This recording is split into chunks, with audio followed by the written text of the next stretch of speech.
Scarcity and fear or resistance around money usually isn't actually about money itself. It's about our relationship to what we believe money means about us, what we believe money means about our identity, what we believe money means about our level of achievement or our level of success.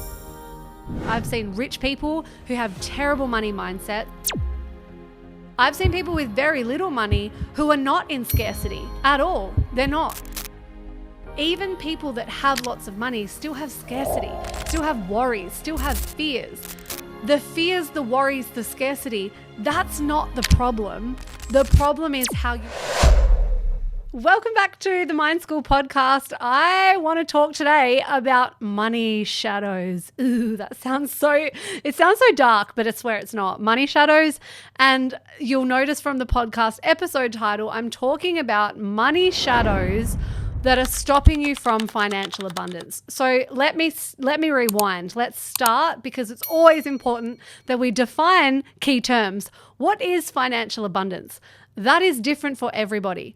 So before we even go forward in this conversation, I'm going to encourage you to actually think about what is financial abundance to you, because financial abundance to me is different to another person, and it could be different to another person. And we want to get really clear and start to think about, because everything in the realm of goal setting and achieving and creating financial abundance requires us to be very clear about what that actually means, so that you know when you're moving in the right direction. So first of all, figure out what financial abundance looks like to you and what it would mean for you. Really, really, really important. So it's usually not even the amount, but maybe it's a feeling. First of all, that can be a nice way to attract money, is to attach a meaning to the amount that you are after.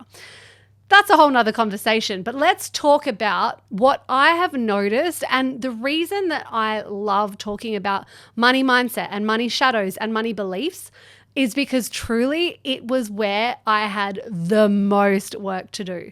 The most. When I started a business, even since I've been growing my company, it's like the money stuff has always been something that I have to consistently clock.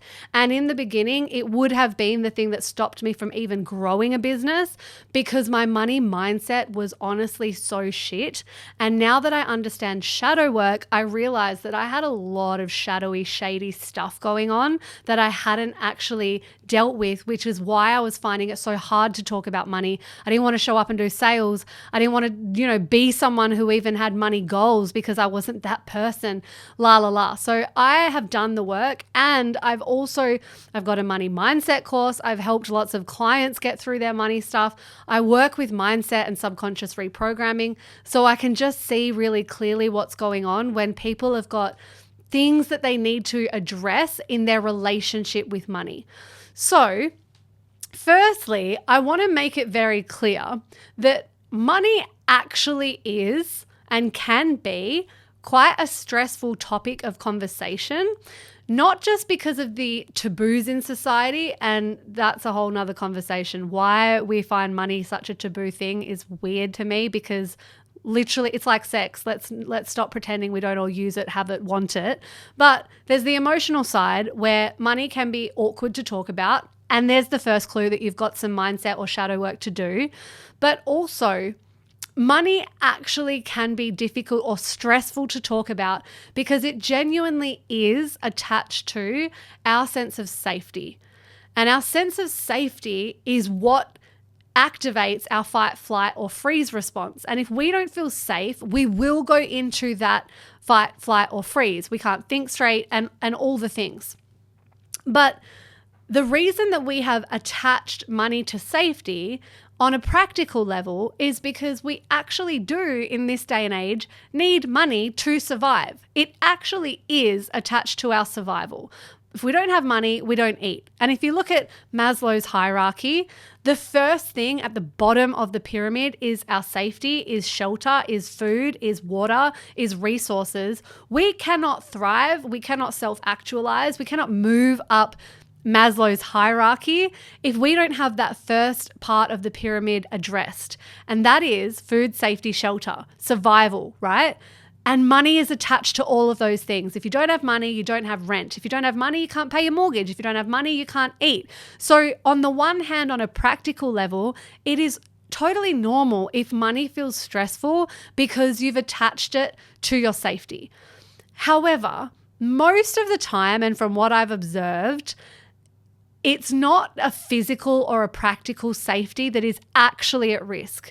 9 times out of 10, when somebody's got scarcity coming up and they're feeling contracted and they're feeling resistant, it's not actually because they don't know if they're going to eat next week. It's not actually because they don't know where they're going to sleep. For most people, it's an emotional safety. Your emotional safety is being threatened. And that is more of a mindset thing or a shadow thing, which we'll talk about in a moment. But usually it's not your actual physical safety, it's your emotional safety, because you may have attached meaning to money that it means something about you. Or from an emotional safety standpoint, you've got a story or a program running that in some way, shape, or form creates the belief that without this money, I won't belong, or I won't be good enough, or I won't be loved. That's how deep it actually goes. It's like, for example, really successful business owners. I've seen this with business owners who I know have multi-millions or hundreds of thousands of dollars of income coming in. They still have scarcity come up. They still have contraction and fear and all of this stuff lurking when it comes to money, not because their survival needs are being threatened, but because their emotional needs for safety are being threatened. Because they believe if I let go of this money and I don't have X amount in my account, that would mean that I'm not X and therefore I'm not lovable, or I'm not X and therefore I'm not good at this, I'm not good enough. There's so many stories that are actually more of an emotional safety, and that's why you need to be addressing your mindset, your shadows, and those deep lurking things that are impacting your ability to have a relationship to money and to scarcity. So what I want to say, there's a few pieces here that we need to pull out. Scarcity and fear or resistance around money usually isn't actually about money itself. It's about our relationship to ourself. What we believe money means about us, what we believe money means about our identity, what we believe money means about our level of achievement or our level of success. And so it's not necessarily to do with money. Like I said, I've seen rich people who have terrible money mindsets and lots of leaky, shadowy stuff going on in that realm. And to the flip, I've seen people with very little money who are not in scarcity at all. They're not. And so it's an internal thing, but money is a great mirror for where our work is to do to address our relationship with ourselves. And money just brings that up.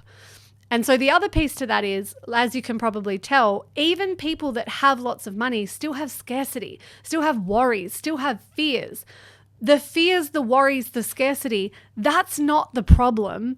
The problem is how you react to it.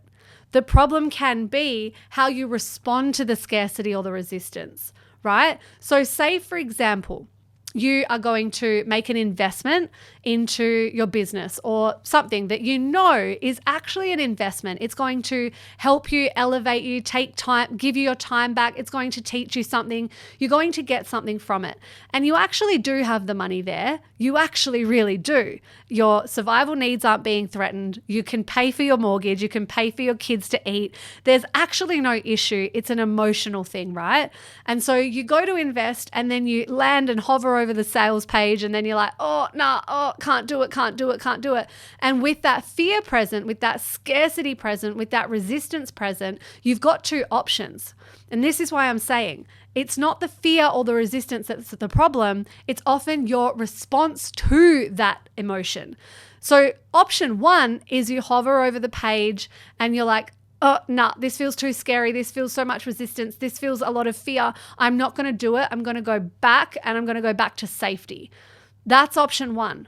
Option two is I feel this fear. I feel this resistance. I feel that this is there. And my rational mind knows that it's safe. I know that this is expansive. I know that this is actually just me being scared because I'm going out of my comfort zone. And therefore I'm going to do the thing anyway. So before I get into the main shadows and the main mindsets that I have seen holding people back from their version of either financial abundance or like personal abundance, personal growth, personal expansion. Before I go into the main things that I've observed, I just want to make it very clear. Money fears and money scarcities, they don't just go away. Even when you have money, it's not that they just go away, because it's an emotional thing. And humans are emotional. We have all sorts of stories and narratives and egos in our heads.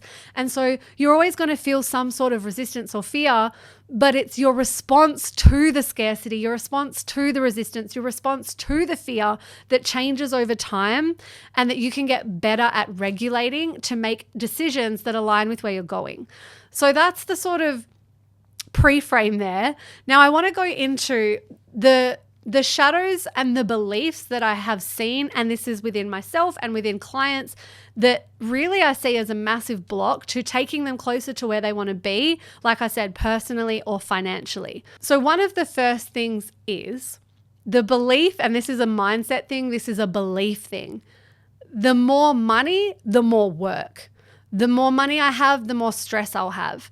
And this really impacts a lot of people, particularly in business, because they will sabotage growth because they have got an underlying belief system that says, for me to make more money, I need to work more.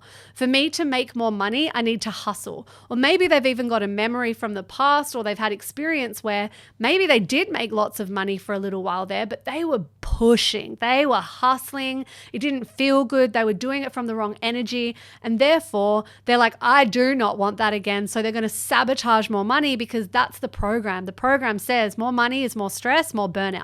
So again, we'll sabotage because the belief there is more money, more work, more money, more stress. And that's a problem, because if you believe that, you will sabotage.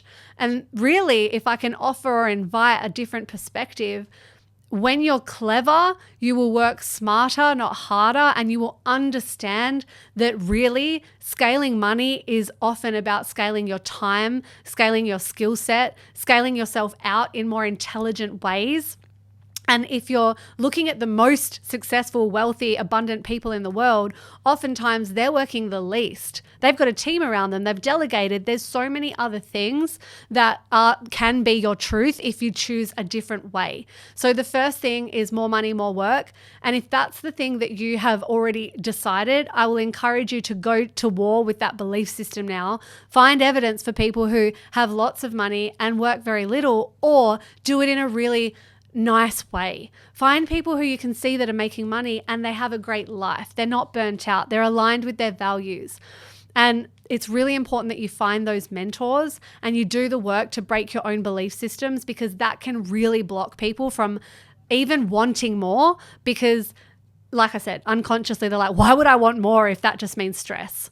And I've been there. I've definitely been there. And I've been like, no, I'm happy now because I'm so, like, my lifestyle's really great. I don't know if I want to really be, hustling. But my business, and let me be an example of this, my business in the last few years has done very well. And I have never, ever, because I was trained in mindset and all of that first, I was very clear about my values, and my business has never sacrificed my values. I've traveled extensively. My relationships are incredible. I've got more friends than ever before.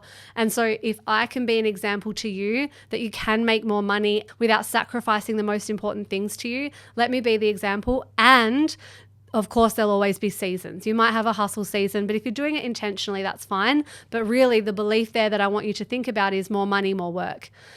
Now, let's move into some shadowy stuff. Let's move into the shadows that I see lurking that are really blocking people from creating more money. Now, it will be whatever follows. And this is like a tip for you to start to find what your shadows are. You will be saying things like, I don't want to be, insert your word. I don't want to be salesy. I've heard that a million times. I don't want to be salesy. I don't want to be annoying. I don't want to be wrong. I don't want to get it wrong. I don't want to look stupid. What are the things that follow for you? I don't want to be. That right there is your shadow work to do. And what you would need to do is find the thing that you are so afraid of being. And then there's mindset and shadow work that we can do here. First of all, what is that thing that you're saying? Salesy. Okay, what does that actually mean? When you say, I don't want to be salesy, go to town on your definition of that. What does salesy mean to you? Okay, it means I don't want to be pushy. Okay, so don't be pushy. Find your own definitions for things and stop saying things where you can change definitions. You can go and investigate what your definitions are that are making you feel a little bit uncomfortable and redefine things. I'm happy to be salesy, and I'll give you this example. I love sales, but I would never be pushy, ever. I would never force a client into something or get them to take out their credit card when I could see that they were in a real genuine response. That would feel gross to me. But I'm okay with sales because I have my own integrity map. I know what I am okay with and what I'm not okay with. And I've done the work I had a fear around being salesy, but what it really was is my map of the world said that salespeople were pushy and sleazy and not honest, and that felt gross to me. So when you've got a definition of something you don't want to be, first define what is it about that thing that you don't want to be, and let that be your integrity map. Let that be your North Star to guide how you want to show up and to create your own definitions. Now, the other things could be from a more shadowy lens here. If you've got a story, I don't want to be annoying. That to me is very interesting from a shadow work lens. Why don't you want to be annoying? Is that the thing that you're most ashamed of? Were you called annoying as a child? Were you the too much kid? Are you really secretly ashamed of how in your face that you might be, or how, whatever it is? What is the thing that you really you hold some shame around? You hold shame around being annoying. You hold shame around being loud. You hold shame around taking up too much space. Whatever it is, that's probably your work to do. And you're probably going to need to accept those parts of yourself, because by shunning parts of you that may actually be exactly who you are and probably are, you're actually going to just keep burying it and trying to avoid it in really cooked ways. So I don't want to be XYZ. Figure out what your thing is and do a bit of investigative work. Do you need to look at the definitions and see what it actually means that you don't want to be and use that as your guide? Or are there parts of yourself that you're actually embarrassed about, ashamed about, and that you actually need to do some shame work, some shadow work, and you need to make peace with parts of yourself that you're trying to hide, because that just won't work. So the other thing that you can do to start to see your shadows or your projections around money is that you can start to look at how you judge others. What are your projections? What you assume about other people, the beliefs that you have about other people, tells us everything about your deep unconscious beliefs and about what is actually available to you.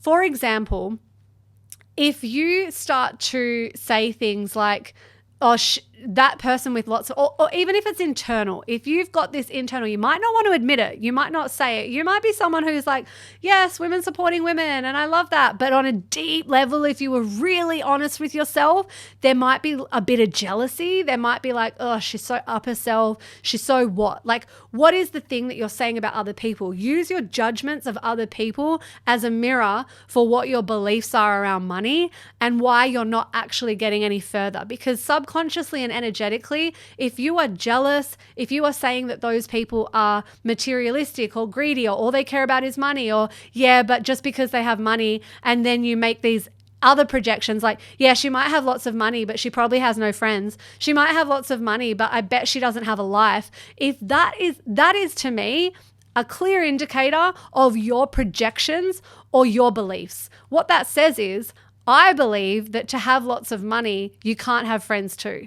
I believe that if I'm going to have lots of money, I'm going to sacrifice my relationship. If you're judging people that have lots of money and saying, but I bet they're not there for their kids, okay, cool. That tells me that you've got some work to do around that belief. You obviously believe, and you're projecting that onto her, that other person that you're judging, that she mustn't have XYZ.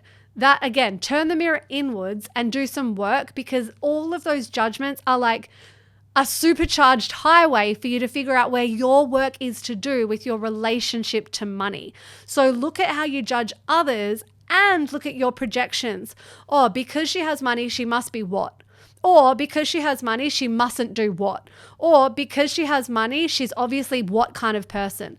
That is like, that's what you need to eat up, because that is your work and that is where you're blocking money and your growth. Now, the other thing that you can look at is your projections that sound like, well, she can because she's XYZ, but I'm not. What you are doing here is you are repressing a part of yourself, or you are in the shadow work world. You are highlighting what is called a golden shadow, things that you admire or you look up to in other people, and you think that that's because it's not part of you. You believe that you don't have that. You don't possess that. But she is charismatic and I'm not. But she's good in front of the camera and I'm not. But she's really good with money and I'm not. But what are the things that you have pedestalized? You've put somebody with money on a pedestal, and then you've made character or personality judgments or traits. You've decided that that person clearly has traits that you don't. This again tells me that you have a golden shadow and you have repressed and can't see parts of yourself. Shadow work suggests that we are all of it. We can all be all the things. We are all confident and mean and greedy and kind and unkind and cruel. We are all of those things. Some of us just overexpress or repress parts, and others repress different parts and express different parts. But we are all things. But the second you say that somebody is something and you are not that thing, that tells me that there is a repression happening that you need to recover. You need to recover that part of yourself. And so if you are finding yourself saying things like, yeah, but she has money because she is X and I am not, that again is part of your work to uncover, because it is there inside of you, and you've created a lie. You've created a lie based on years and years and years of repressing this part of yourself, or not enhancing this part of yourself through practice and through skill development.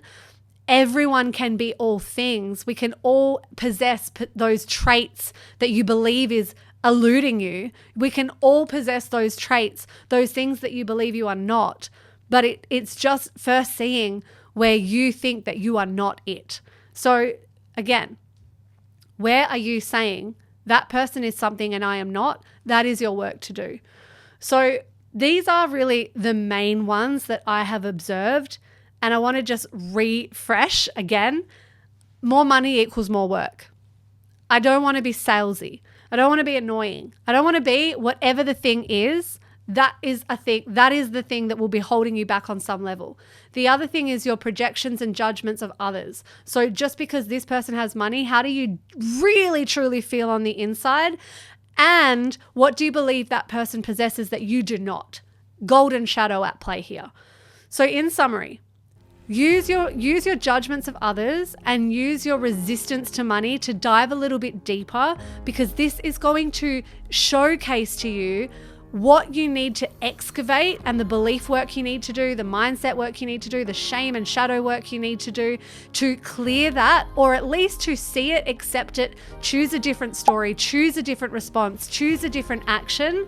And that is going to take you closer to the financial abundance that you are after.